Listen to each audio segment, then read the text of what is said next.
chim bu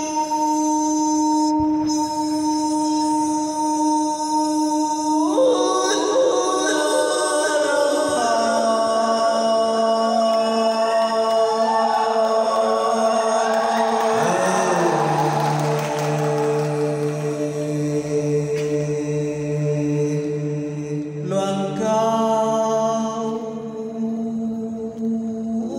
lu hay bay bay bay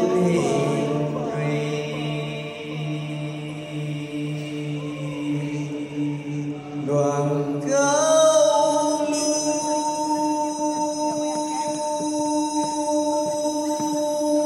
lu hay bay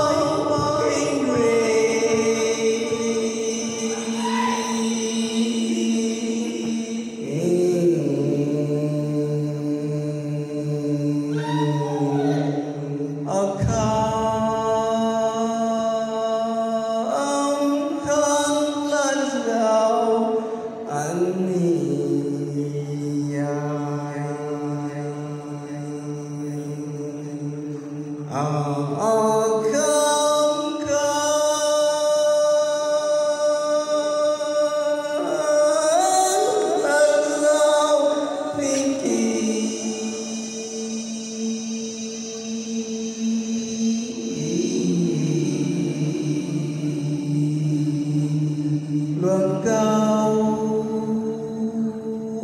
nước ấy ngà aluma